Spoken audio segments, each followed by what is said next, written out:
Sa panahon, sa kabutihan niya. Sino ba ito? Shopee, ito Shopee. Sagutin ko muna ha. Kabutihan mo sa atin. Maraming task, pero the Lord is been good. Especially na kumplito tayo. Kumplito ang parte ng katawan natin. Yes. Yung sinasabing the irony of life, nandyan talaga. Yun ang kamay niya, pero barbero siya. Tayo. Kompleto kamay natin. At then, isang paa niya, basketball pa. Saka mga ganyan, ano laman ko sa mga ganyan, magaling mag-swimming. Kasi yung ulang paa, kamay taga talino, si Boba Chick. Basta yung Russia. Chick. Si Nick. Si Nick. Talagang magaling mag-swim. That's why sabi ko, I'm learning to swim this time. Kasi sabi ko, kompleto tayo. Putulin mo na natin yan. Tuloy na lang kamay para tuto tayo mag-swim. Yan lang ha. Madali lang pala mag-swim. Hindi lang, natakot lang pala natin yan. Tinitingnan ko sa YouTube, I'm learning to swim. So, hindi pa matanda para to learn to swim. And then, yan talaga. The irony of life na minsan, titingnan natin, yan, kumpleto tayo, pero ang skills ba natin na-develop? Mga skills. Pero kita talaga, di ba may painter na ito natin? Pero nga paadak eh. Mayroon din nagpipaint na inakagat niya ng brush. Kasi wala siyang kamay. Diba? Yan, sabi the irony of life is there. Because God, pinapakita talaga ni Lord na walang imposible sa Kanya sa mga bagay-bagay. So I'm blessed with the life of mga ganun. Kasi sabi, una-una ko siya nakita sa Shikay. Sabi ni Pastor, sa Shikay na ba may bata doon na patalong-talong? Bata, ang sabi niya. May bata doon na patalong-talong. Kasi maliit. Oo, maliit. Maliit daw siya eh. Patalong-talong siya. Bakit hindi siya nagkakat? Siya sabi ko, dapat may saklay, diba? So, kaganahan ko. Oo, tapos sabi, hindi daw siya, gusto daw niya, hindi siya ganahan, gano'n. Tapos, first time ko siya nakita sa Campo Mariano. Campo Mariano, patalon-talon. Ayun na yung sinasabi ni Pastor na mag-aaral sa Bible School. Nagpapatalon-talon lang siya. Tingnan ko kantin mo pa. Then later sa mga gadalit sa Campo Mariano, hinahanap ko. Sino yung batang patalon-talon, gano'n? Kasi, amazed ka sa kanya na balance! Balance siya eh. Hindi siya natutumba, hindi siya, kaya binabasas na basketball? Ano ba basketball ba? Ano ba basketball ba? Amazing. Later, hindi ko na nakita na nandyan siya, patalon-talon. Yung pala may paan na siya. May paan na siya datan. Yun na yung isa niyang, ngayon yung paa niya, pagaling yung isa, di ba dalawa? Una ko nakita sa iya, yung parang siyang robot na ilaw-ilaw. Bakal. Bakal, umiilaw-ilaw. Wow, mayroong putik. Robot siya tignan. Kasi isa niya, ayun, Hindi lang yan 100,000. Hindi lang yan 100,000. May ilaw-ilaw pa. So nalalaman ko, before pa siya talaga shikay na, vlogger na siya, before siya nag-shikay na. Diba yung sabi niya, before siya nag-aaral ng Bible School, vlogger siya. Sabi niya, matagal daw siya dito sa orphanage sa may Lanantong. So, yan. So, mga ganong sitwasyon ng buhay na minsan sa atin, kunti lang na-discourage tayo. Tapos, ma-reach out din siya ng pastor kasi yung one time, sabi na i-contact siya dahil lumabas siya sa church niya doon sa sila yung grupo. Yan sila eh. Mali sila ng church. Tapos siya nagugupit ng buhok. Kasi wala siyang work pa sa church. So nagugupit siya. So nagugupit siya. Actually, pastor. Papasalamat talaga siya na hindi siya dito. Kasi wala siyang bahay. Sinabi niya wala siyang bahay. Tapos nagugupit naman siya para makasurvive. So,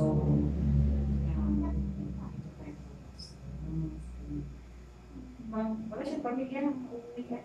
Ako pumunta sa parsonage, orphanage because of, yun ang family. Kakalungkot.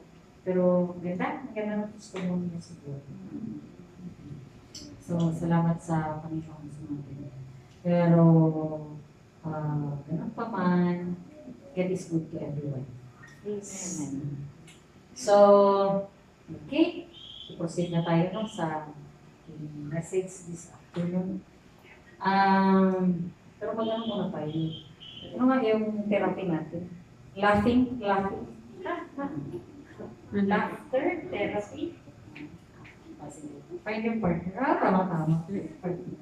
Find your partner. Partner mo na.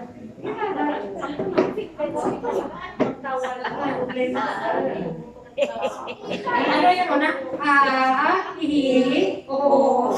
Ganon. Hihi, po. Tama, malapit lang lumabas yung kabarkada niyo. Magbendero na eh. Sige na. Harap sa partner. Harap sa partner. Magharap. Tingin sa mga mata. Tingin sa mga mata, ha? Tutok sa mata, ha? Tutok sa mata ng partner. Sige. Apat, ha?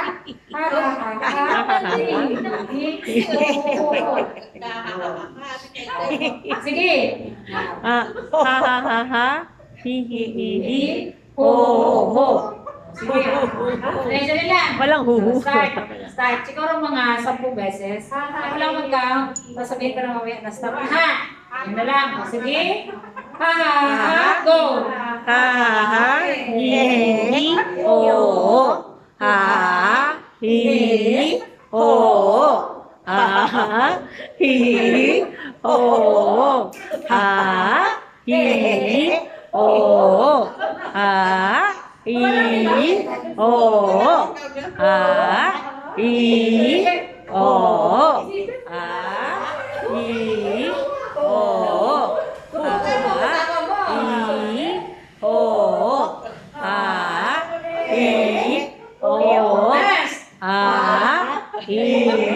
Oo.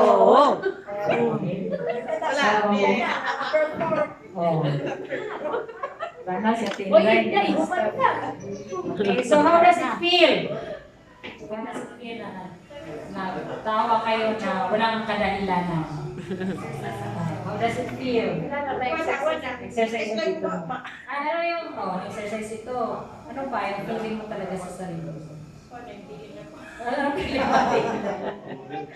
Feeling matinda. Enjoy ka. Na-enjoy ka. May sabi ba na parang na-release sa loob? Habang ginagawa mo. Hindi kasi matagal, no? Hindi na kasi matagal. Sige, last 3. Tutukan talaga ang kasama. Yung eyes to eyes ba? Paano naman tanawan? Eyes to eyes na naman yung actually. Yan sa eyeball ba? Eyeball. Sige, eyeball talaga. Tingnan mo yung reaction ng kasama mo. Sige. Go!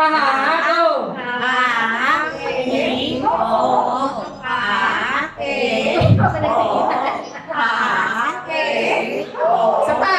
Last!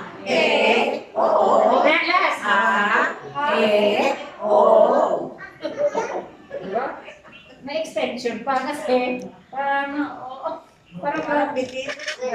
hindi, para ba yung feeling mo na napatawa ka na talaga? Napatawa ka na talaga. Parang ginagawa to sa USA, sa therapy. Yung laughing therapy. Eh, kahit sa China, no? Chinese. So, laughter therapy. Okay? So, yun. Minsan, kailangan natin tumawa. Kasi baka hindi na kayo tumawa this week. Matawa pa kayo this week? Ayan na naman. Naninira. Hindi na pala tayo tumawa. Minsan nakalimutan na natin tumawa sa dami ng trials sa buhay natin. Mabigatan ng buhay. Hindi tayo tumatawa. But yung sinabi kaninang joy, iba yun. Umiiyak pero masaya sa loob.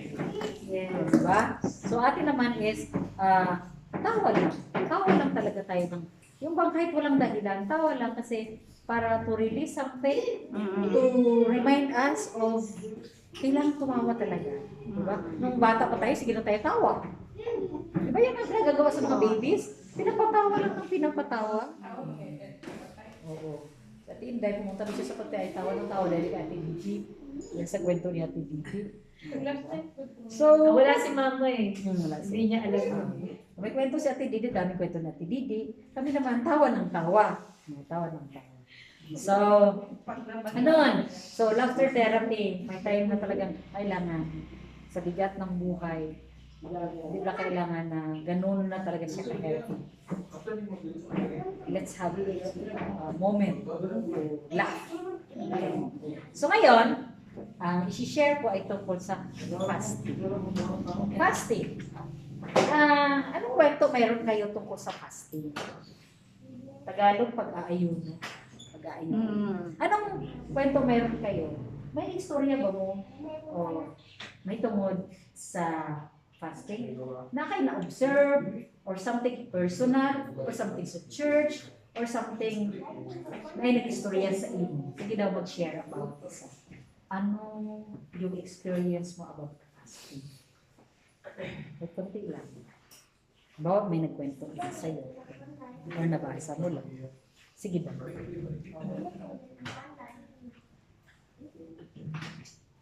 Share ako ng fasting. Nung bata-bata pa ako, nagpa-fasting ako every Friday. Pero hindi ako hindi ako sanay na hindi kumakain sa oras. Kahit konti-konti lang. Pag lunch. Pag dinner, merienda, gano'n. Hindi use yung body ko na hindi ako kumakain. Kumakain ako talaga. Kaya, ang ginawa ko, nakipag-arrange ako sa Ginoo na magpa-fasting ako. Tulungan niya ako. Kaya, Thursday pa lang, piniprepare ko na yung sarili ko na nagbabawas ako tinanggal ko yung merienda, yung main dish, ang breakfast ko, hindi ako talaga kumakain. So, lunch lang at saka dinner. Ganyan. Dumating ang time na prepared niya ako ng Thursday, pero Friday, hindi prepared yung body ko. So, sabi ko sa Ginoo, Lord, bakit ganun? Prepared naman ako. Bakit ganire ang body ko? Sabi ko ganun. Pero, wala akong nararamdamang masakit o ano man. Pero, sige ako suka na wala naman ako isuka. Pero hindi ako nakakaramdam ng gutom. Tapos, yun na, i-share ko na sa inyo, nagkataon na ang daughter church namin. Lagi lang sinasabi ni Pastor Noel Erese, please pray for our daughter church. They have heavy problems, spiritual problems daw. Pero hindi niya binabanggit ko ano yung spiritual problems na yun. Tapos yung pala, pinasok sila ng mag-asawa at ginugulo yung kongregasyon. Nagkakaroon ng division. Dumating yung time ng Friday, so sabi ko, Lord, anong gusto mo? Lalabas po ba ako? Saan ako pupunta? Kasi ako may experience ako na small boys, may experience ako, na-experience ko sa life ko as a Christian. Marami akong na-experience na na-accuse pa nga ako ng pastor na meron daw akong tinilin dahil doon sa small boys. Pero mapalad ako dahil ako nakakarinig ako ng small voice, no? Pero siya, as a pastor, hindi siya nakakarinig, no? So sa madalit salita, dinala ko sa daughter church. Ang daughter church, wala naman pala yung pastor doon. And then sa mga members, iisa lang ang kilala kong members na hindi pa doon nag-church sa mother church pa, yung mga bondok, no? Sister Lali at saka si Brother Danny Bondok. Sinamahan nila ako dun sa kapatid niya sa bahay. And then ang ginawa naman ng kapatid niya, sinama ako dun sa isang leader na babae sa simbahan. Na dun pala nagpupunta yung mag-asawa na minugulo yung kongregasyon. Pero hindi ko kilala yung dalawa. Hindi ko rin alam ang problema. Pagdating doon, yun nga yung na-experience ko. So, pakilala. Pero bago dumating yung dalawang mag-asawa na yun, couple na yun, itong women, marami silang binabato sa akin mga katanungan na which is sinagot naman ng Biblia. So, doon pa lang na-enlighten na sila doon sa mga sagot ng Ginoo sa kanila. Biglang dumating yung mag-asawa. Yung mag-asawa na yun, yung pala, pag dumating pala yun ng umaga, hanggang gabi na yun, umuwi raw mga 11 na ng gabi. Whole day siya nandun. Wala lang, chika-chikahan lang. Tapos doon sila kumakain. So, pagdating doon, nag-pray siya, nag-pray siya, at then, nilayhan niya ako. Siyempre, nagpe-pray siya, nakapray ako, naging use ko pag may nagpe-pray, pinipikit ko yung mata ko, para maunawaan kong mabuti kung ano yung pinagpe-pray. Ang pinagtaka raw ng mga miyembro, ng mga babaihan, bakit ako nilayhan? Yun lang ang question nila, bakit ako nilayhan? Tapos, after that, ako naman na nag-pray. Pinag-pray ko naman yung ministry nila. Ministry nila Hindi ko sila pinag-pray ko sila, dahil hindi ko sila kilala. Basta yung gawain nila, hindi ko rin alam kung ano yung gawain nila ron. Na sila pala yung gumagawa ng gulo ron sa loob ng kongregasyon. Sa madalit salita, habang nagpe-pray ako, nakapikit din ako. Tapos, pagdilat ko, wala na yung mag-asawa. Ngayon, ang bato ng mga women's sa akin, bakit daw ako ang prayer namin is pray lang para sa whole. Pero bakit nilapitan ako ng mag-asawa, pinray ako. Hindi ko naman alam.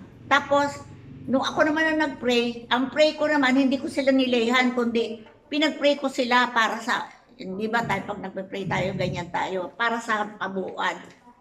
Biglang nag-walk out. Ano ba ang problema nyo dito? Bakit ganon pagdating? So, nagbago sila kung ano yung ginagawa. At yung mga tanong nila sa akin, yung pala yung ginagawa nung mag-asawa na yun. Ginugulo yung isip nila sa salita ng Diyos. Kasi, nung maunawaan nila yung mga sagot ng Diyos ng Ginoo sa kanila, na-enlighten sila, tapos nabuo yung kongregasyon. Pero hindi na nagpakita yung dalawa na yon. Kaya dito ko makikita na ang prayer and fasting napakahalaga sa atin. Yung sinasabi natin na spiritual discernment, talagang ipapaunawa sa iyo ng Panginoon kung ano yung gusto niyang ipagawa sa iyo. At i-guide niya kayo. At isa pa, through prayer and fasting din, diyan ko na umpisahan yung nadidinig ko nga. Yung nakakadinig ako small voice pag may problema ako. Magpe-pray lang ako, Lord, ito yung problema ko. Kahit hindi ko sabihin to, alam mo, kahit hindi ko sa iyo sabihin. Pero meron ka ng solusyon. Ano po ba yung solusyon nyo? Yan. Tapos doon na nag-umpisa yung mga small voices na narinig ko. At sabi ko daw sa kanya, Lord, kayo po ba yan? Sige po, susundin ko. Positive yung nung sinabi kong susundin ko, alam niyo, ang ganda ng na-restore uli nung nasunugan kami, na-restore uli yung tindahan. At yung tindahan na yun, naging kainan at saka nabalik uli yung tindahan namin. At tapos nagkaroon pa kami ng karinderya. At dinadayo talaga kami. Kaya, kung meron kayong nararamdaman na gusto nyo makipag-usap sa Panginoon, gusto nyo paggamit talaga sa Ginoo, i-try niyo yung prayer and fasting. Napakaganda. As a Christian, masasabi ko sa'yo, ibang mangusap ang Ginoo. Hindi mo siya, ako kasi naririnig ko yung salita niya, pero very sharp, alam na yung pastora, na-experience niya. Very sharp ang salita, pero ang iksi lang, pero direkta. Maiksi lang, pero direkta. ang ano, tayo kung magsalita, sabi niya sa akin, no? Pumunta ka doon sa binibilhan mo, ito mo, habaan nito ah. Pumunta ka roon sa binibilhan mo ng grocery at ipaalam mo yung sitwasyon mo. Ang haba nun kung babasahin mo, pero sa kanya, parang ganun lang, oh, parang ganun lang yung salita niya. Ganun ka, ano, at maliit talagang boses. Kaya hindi malaman kung narinig mo ba yun. Eh, wala ka namang kausap. Lord, ikaw ba yun? Sabi ko, ganun lang. Ganun lang ang sinabi ko, ikaw ba yun? Sige po, susundin ko. Samahan mo ko. Ganun. Kaya ako sa prayer and fasting talagang sinasabi ko nga ngayon matanda na ako, Lord, matanda na ako, hindi ko na inaano yung prayer and fasting. Hindi ko rin naririnig ang boses mo.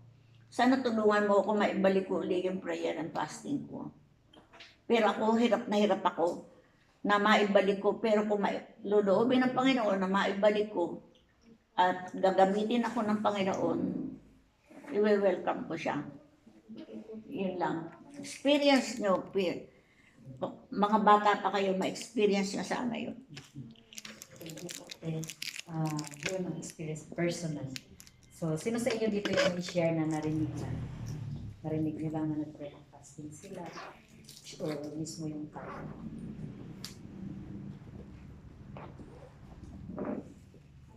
Ako may narinig ako na pastora.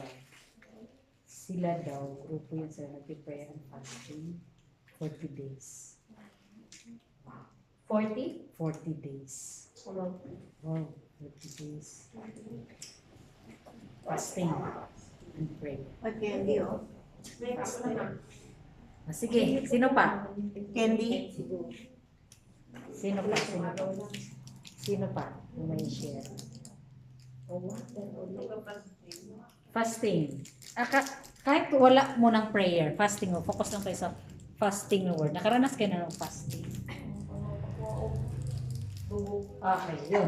Yun, isa yun. Fasting ka or until ganitong oras, and then, laboratory. So, yearly yan siya sa mga teachers. Sino pa? Fasting. Yan lang muna tayo sa word na fasting. Fasting. Intermittent fasting ako noon, ngayon hindi. Ano ang system ng 36. intermittent? Intermittent. Ang pinakamataas kong IF, 36 hours. Pero ang na-practice ko talaga for 3 months, 23 hours akong naka-fasting, 1 hour lang ang eating window ko. For 3 months yun. Morning ka nag-eat? Hindi, evening. Pagdating ko sa office, yun na yung eating window ko. Tapos, kakain ako, pahinga ng 1 hour, then workout. Within the kasi para malaman natin kung ano yung intermittent prayer. Fasting. Intermittent fasting. Intermittent fasting. In between, anong intake? Okay. Black coffee, tea, water with salt, yun lang. For 23 hours. 23 hours. Yeah. So 24 hours, 23 hours, ang intake lang is water, tea, and Black coffee. black coffee, and then in the sugar, 24th day, No sugar. Yung no water, sugar yan, yung water ko with salt. with salt.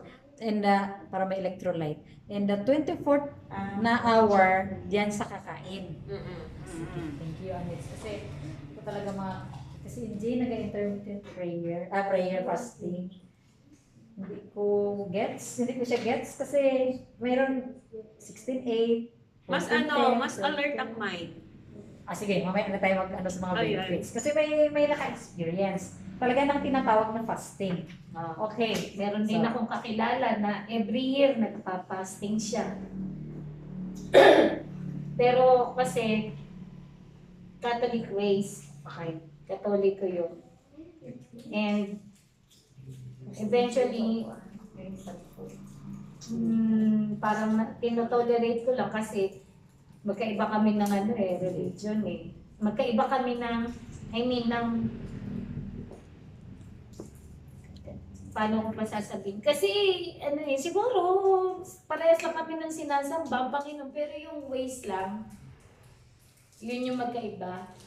Kasi, nag-aayuno. Pagka natapos, balik na naman sa dating gawin. Parang gano'n. So, para saan? Ano ba talaga? Nung lang hindi ko pa naintindihan yan. So, yun lang. Sige. So, fasting is abstain from all. Ito yung kinuha ko lang sa Google. Abstain from all or some kinds of food or drink, especially as religious observance. Abstain from all or some kinds of food or drinks, especially as religious observance. So, like sa pag-ingon, fasting asa ila na nga religion. Sa mga Muslim, meron silang fasting. Diba? Ilang araw ang fasting ng Muslim? 30 days. Sa Daniel chapter 10 verses 2 to 3, sinabi dito. Nang panahon iyon, akong si Daniel ay nagluksa sa loob ng 3 linggo. Hindi ako kumain ng masarap na pagkain, ni tumikim ng karne o uminom ng alak, at hindi rin ako nagpabango ng katawan hanggang hindi natatapos ang 3 linggo. Tinanong ko si pastor kasi yung mga theology, sabi ko, ano mo kung tama itong theology ko, itong pagkakaintindi ko. Sabi ko sa kanya. Dito kasi sinabi is, from all or some kind of food. So in relation dito sa kay Daniel, sabi kasi, hindi ako kumain ng masarap na pagkain. What gives him pleasure? Kasi 'di ba sa kaharian, masasarap yung pagkain doon, may karne,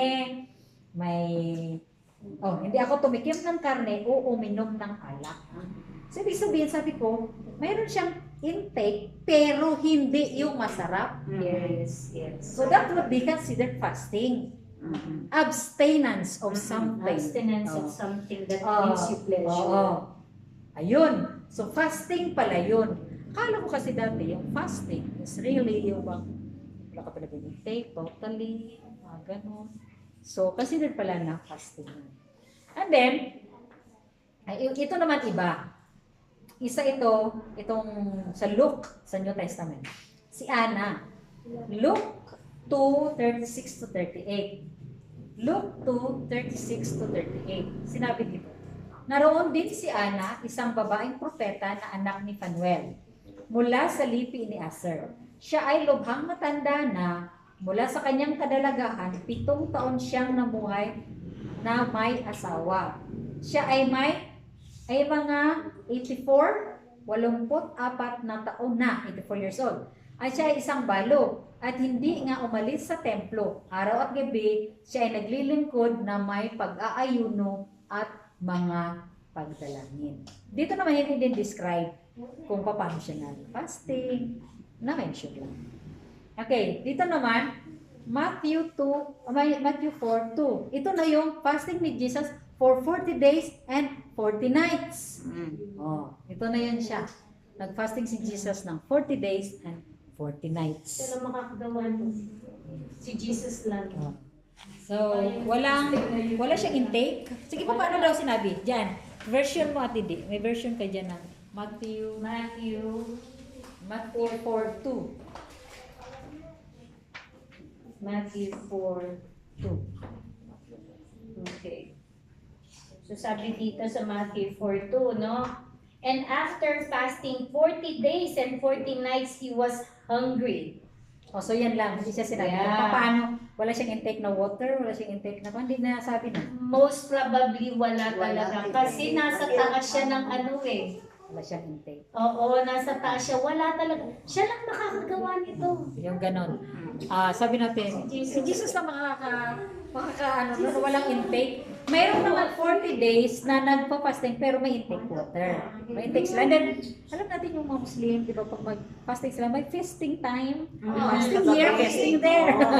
Fasting in the whole day, fasting in the whole night. Pagdating ng 6 p.m. Yeah. So, kung may intake. May intake to sustain your whole day na ano sila, ma-sustain talaga. Sabi ko, wow, pagka ganyan. Ano. Okay, so sige. Itong kay Anits naman ang matindi. 1 hour lang ang eating, 23 hours na Fasting. ang fasting. Mhm. Intake lang is water. Liquid Kasi maganda kasi yan talaga ang Oo. dapat i-intake during the time na tayo nagfa-fasting. Mm-mm. Walang sugar. Kasi once take ka ng sugar, it's breaking of the fast. Mabibreak ang fast. May mga term tayong gano'n, no? Actually, breakfast in the morning, kaya tinawag siya na breakfast, it's breaking the fasting of the overnight. Ano. So sabi, dito nga sabi fasting, 12 hours is considered fasting. 16 hours is considered fasting. So sabi ko, parang matulog ko lang pagkagising mo. Next time ko lang yung day, yung time mo to take your breakfast. So fasting na raw yan siya, including your sleep time. Wow. Ganun. Pero, ganito. Hindi naman tayo mag-focus doon sa anong pa talaga siya or paano siya ginagawa or ano ba talaga ang guidelines, di ba?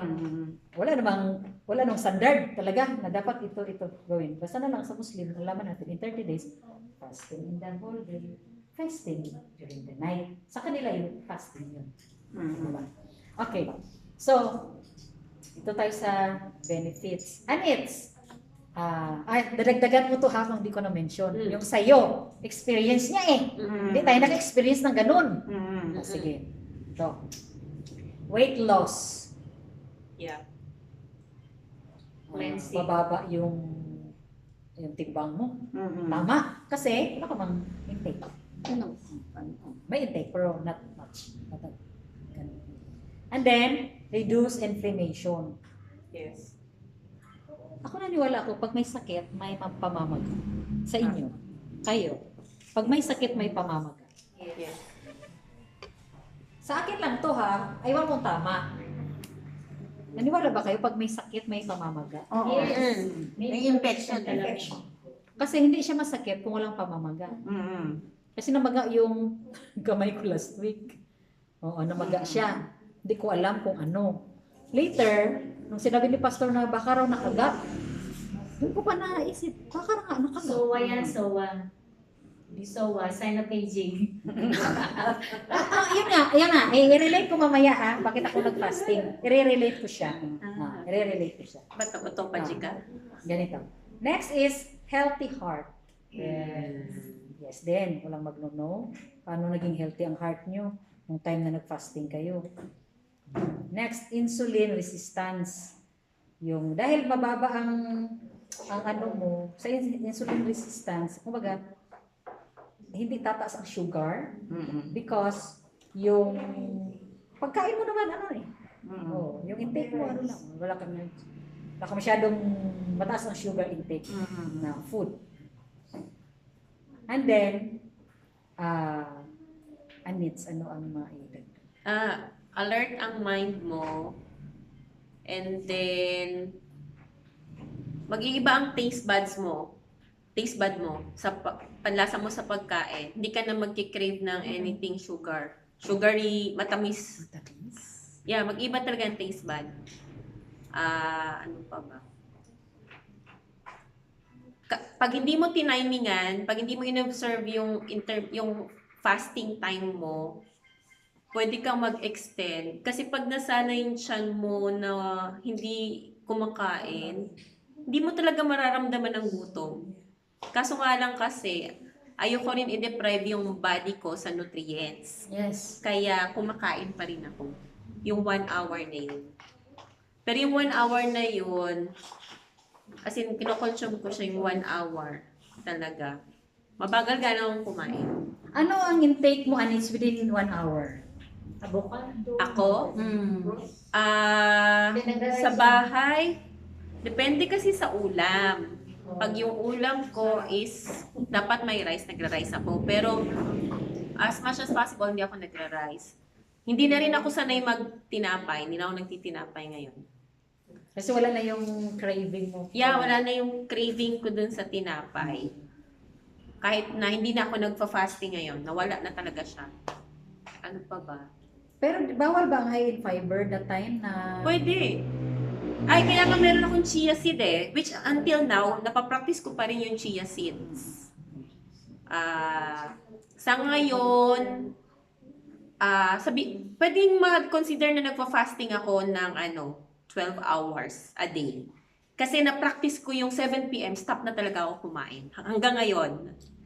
And after, Tapos before kinabukasan, 6, before 7, mga ganon eh. Before 6. basta before kasi 7. 8 o'clock workout time ko eh. So that may 1 hour break ako. Rest. And then, breakfast na ako kakain, 7. So, technically, literally, 12 hours. Nagpa-fasting ako everyday. Yun. So, in the spiritual side,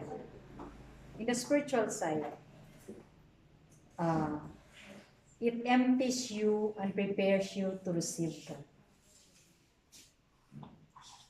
It empties you to receive. And prepares you to receive God. Ah, Ito lang yung na-research ko sa spiritual na aspect. Pwede. I-connect natin doon sa quiet time na na-mention ko last Wednesday. Yung time na, yung sinasabing quiet time, kailan ba yung time na quiet talaga? Diba na-mention doon na during the quiet time, your quiet time is usually, sa atin, that's devotion time, quiet time. So, ano talaga yung quiet time? Kailan doon na portion na nag-quiet ka? Kasi usually prayer, reading the Word of God, and then meditating the Word of God. So saan doon yung nag-quiet ka? Yung nag-quiet ka talaga. Nahintayin mo si Lord, na sasabihin mo kay Lord, Lord, speak to me. Speak to me.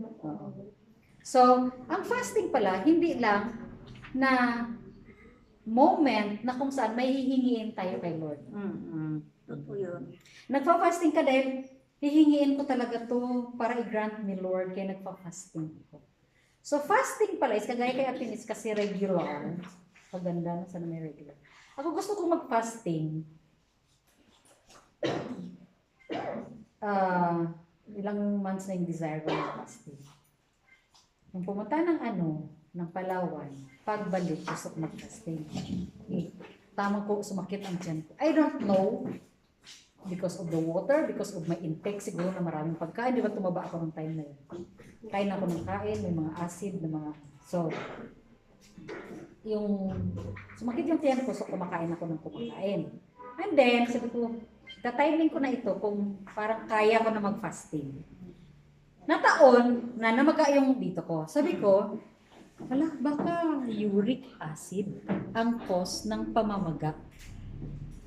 Namaga siya dito, hanggang dito, ito tumaba ito. Tumaba lahat. Tapos, may mapula na mainit. Nagtaka ako, bakit mainit siya? Tapos, may pitik-pitik yung dito ko, at saka, parang lalagnatin ako. So, kung uric yun, hindi ganon. Hindi ganon. Ngayon, sabi nung Wednesday na yun, na si Pastor, hindi ako nakapag-prayer meeting dito sa baba. Kasi, ang ginawa ko na lang, nakaganyan na lang ako sa bed. Kasi kung ibaba ko ng ganon, sobrang sakit. Kunting galaw, masakit. Sabi ni Pastor, baka nakagat raw ng ipis. Hindi kasi nagpasok sa mind ko yung ipis-ipis na yun. Wala talaga sa isip ko. Sabi, hala, tumas na siguro yung uric acid ko. Tapos, kailangan ko na talaga mag-fasting.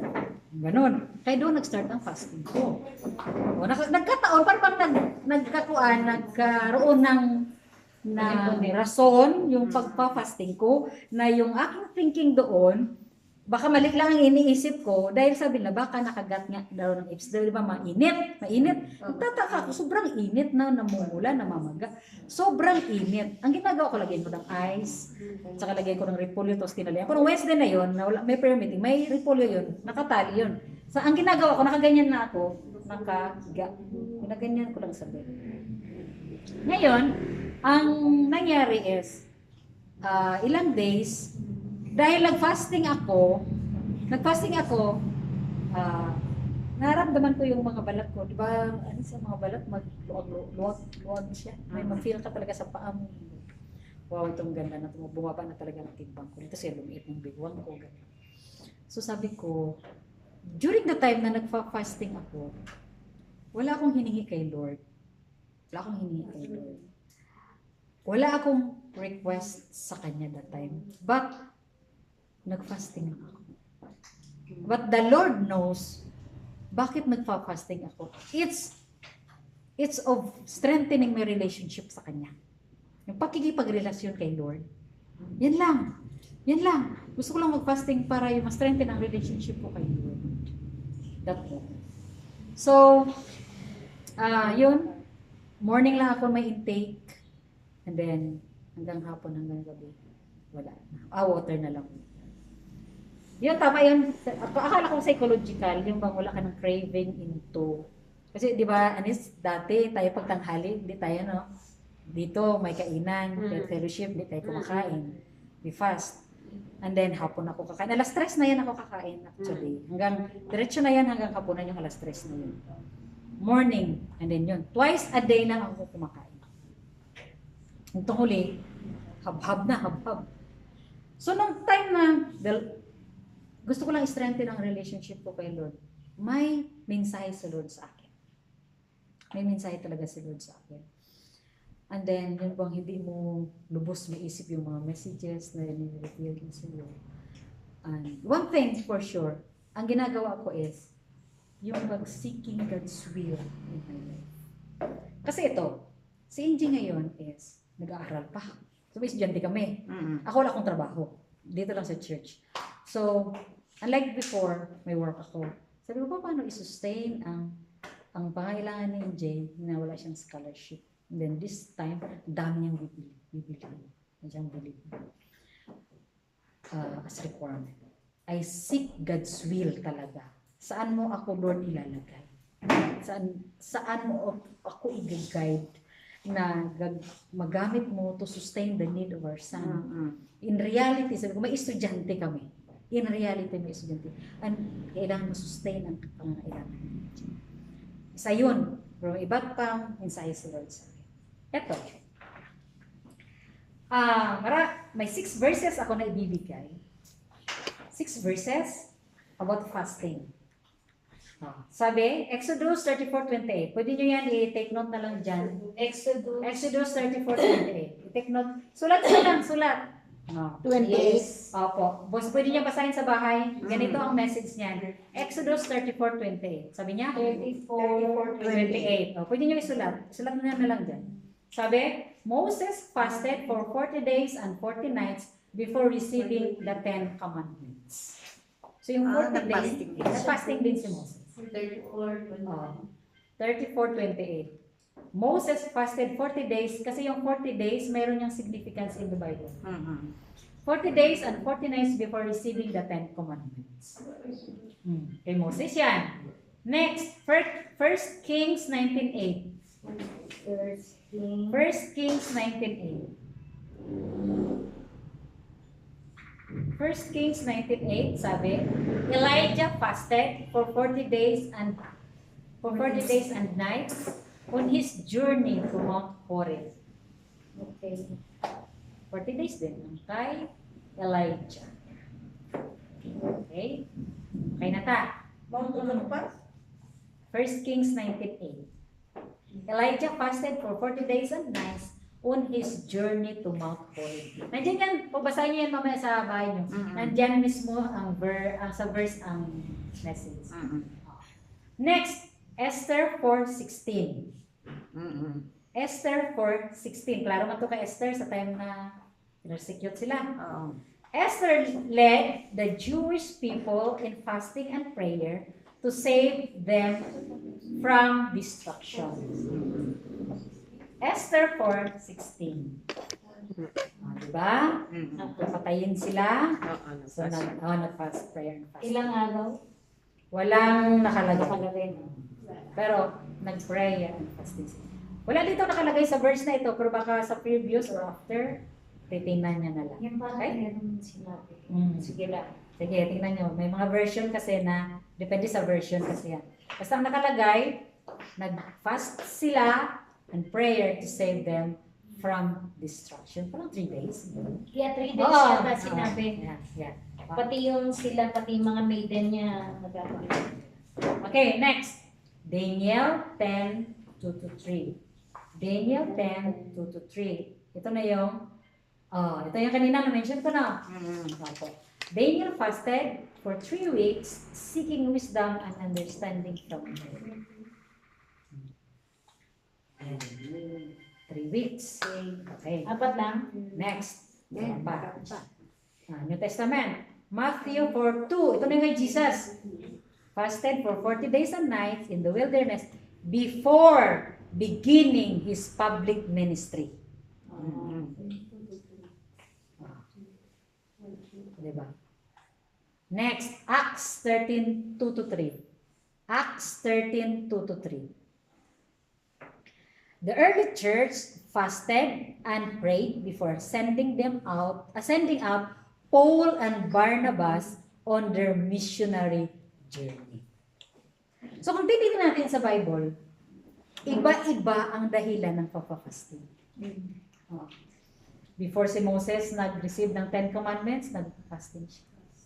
Si Elijah, before siya nagpunta sa Mount Horeb, nag-fasting siya.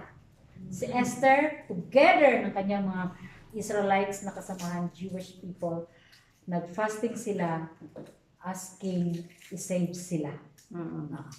Kay Daniel naman, yung wisdom from the Lord. Kasi nagkaroon siya ng vision. Si Daniel that time. And then next is, itong kay Jesus, before si Jesus nagsabak sa ministry, nag-fasting siya. And then, ito naman sila, ang mga early church na mga members, kumbaga kagaya natin, mga members, fasted and prayed, para kay Barnabas, nag-send out sila for mission. So, iba-iba. Hindi lang pala ang motive natin is hihingi tayo kay Lord para sasagutin. Hindi pala. Yung mensahe ni Lord, guidance ni Lord, yung relationship niya. Masi-strengthen through fasting. At ang isa pa, ang kagandahan, may benefits sa fasting. Physically. Tama yung sinasabi ni Anits. Autophagy. Ah, Autophagy. anong ito? Pinapabagal niya ang aging process ng body. Oh, because of less intake of sugar. Sugar kasi Yeah, mas- Sugar talaga is the culprit. And sugar is number one. Sugar is number one cause na ngayon ng sinasabi natin na diabetes 3. Yung Alzheimer, yung pagiging makakalimutan ng ano, that is diabetes 3. Siya na ngayon ang pinag-aaralan. Because of sugar, ha? Sana kung gusto niyong bumata. Try nyo na yung sangag-sangag nung bigas o kaya ng pork. Ang tamis, natural siya sweetness actually. Di ba, Nita, nung tamis niya sa pagkahuli? Yung ano? Yung corn coffee, may sarili siyang sweetness. Yung sa maito. Oo, yung pinaano natin, may sarili siyang tamis eh. Hindi ko Ang ma-explain. itlog, pag kinain niyo yung itlog, di ba, usually isasaw sa asin. Try niyo kainin siya na itlog lang, may lasa siya. Oo. Tayo kasi we are all oriented with something sausawan, partner mo sa ganitong pagkain. Yung okra, kanina hindi ako nagsawsaw sa bagoong. Try to eat okra lang. Oo, Ay may lasa siya. Oo. Actually may mga lasa. Appreciate mo siya kung siya lang talaga. Intentional kasi. Intentional din kasi. So, tama. Salamat sa mga information na nakuha natin. Hindi, ang effect ng fasting is physically and spiritual. yes. So, try natin gawin. Kasi akala natin, pag hindi tayo kumain, mamamatay tayo. Kasi yan, magkaka-ulcer. Nag-search ako kung makakos ng ulcer ang fasting, hindi. Hindi. Walang nakakapagpa-acid. ang kinakain natin na nagpapa-acid. Ganun. Hindi yung empty stomach.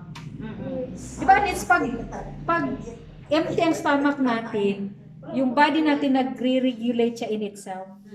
At may healing siya.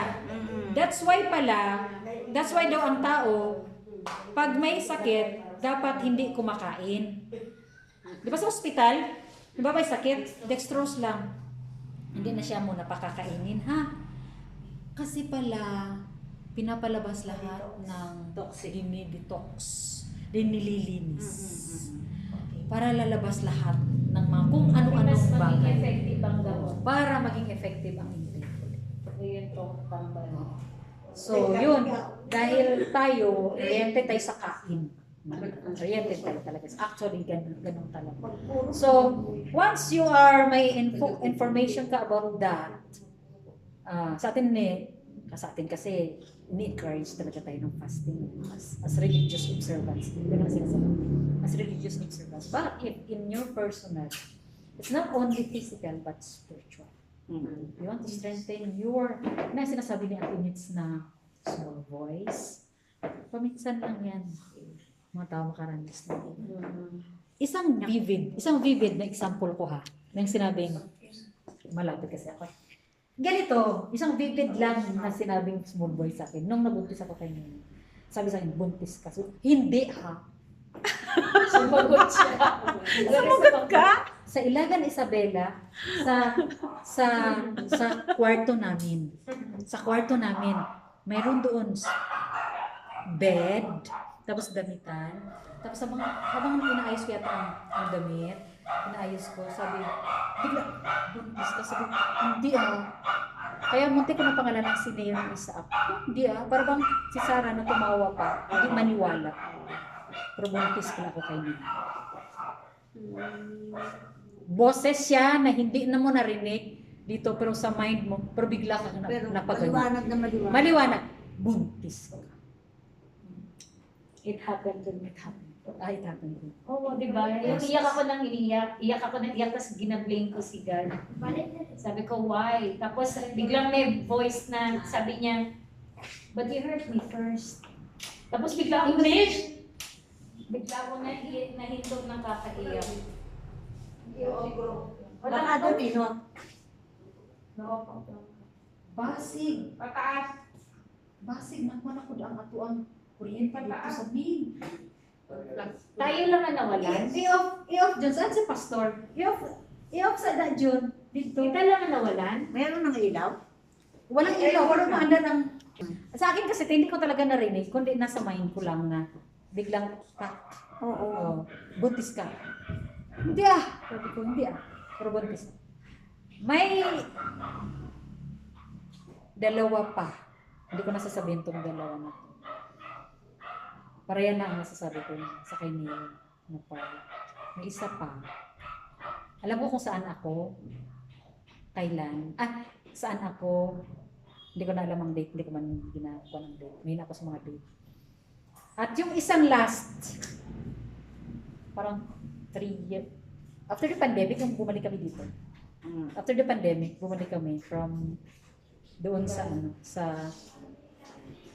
Santo Niño. Nasa kusina ako. Kaya sabi ko, yan lang question ko. Nandiyan na naman, may sinabi kayo, Lord, papaan? That's why I never share that one. Personal ko yan. Hinihintay ko. Papaano lang ang sagot ko kay Lord. Papaano? Kasi mga imposibleng bagay ba? Pero yung dreams, ang daming dreams. Ang dami talagang dreams na may mga nangyayari talaga. So, it's a gift maybe, or hindi ko pa makonect kasi dati wala man ako nagpa-fasting. Hindi ko siya makonect. I don't know that. Kaya nga sabi ko pastor dati, struggle ko yan talaga dati. Gingnan niyo mo si daddy ni mo, Jing? Gingnan niyo mo si daddy ni mo? Wala pa siya? Strengthening our relationship with God at the same time may benefits in our physical body. May benefits siya in our physical body. Kasi yun ang sinasabi, we will maintain the weight based sa ating height. We will maintain it and also para to maintain Bato pa, G. Ano yung, ano? Papatagalin niya. Anong I-delay autophagy. Auto, tas Phagy. Auto na AUTO. Oo, ito. Autophagy. Autophagy. Bakit daw? Ano daw yun? I-delay niya ang aging process. Autophagy. O sige. So yun ang ano natin ha. Number one yun ang problemahin yung mga small boys at mga dreams. Kasi kung wala kayong mga ganon, never mind. Never mind. So, yun lang may share ko, yung fasting, physical benefits, and at the same time, spiritual na benefits. It's personal. Sinishare ko ngayon, it's personal. Yung sa'yo. Kung anong desisyon mo sa sarili mo when it comes to your physical and spiritual well-being. So thank you, and hoping na kung gusto mong mag-fasting, the Lord, yung sabi natin is, the Lord will help you. The Lord will help us. Another gusto ko pa na in the next, gusto ko pa mag-fasting ulit. Ang aking personal ko talaga mag-fasting. Mayroon pa talagang moment na gusto ko mag-fasting. So, yun. Tama-tama lang yung namaga. Way lang yung Lord na namaga yung kamay ko. Pero, siguro kagat talaga. Kasi mainit. Mainit, kagat ng ipis yung sinabi mo, Tate. Baka po sagot yun ng Ginoo sa desire ng heart. Yeah. Parang ganun din yung kay Ate D. Desire ng heart niyang tumigil sa paninigan niyo. Nagkaroon tuloy siya ng bukol dito. Bukol lang talaga yun eh. Tapos, biglang binigyan niya ako ng gamot. Actually, binigyan niya ako ng gamot. Yung gamot, intention niya to detox pati kasi para yung bukol lumikit.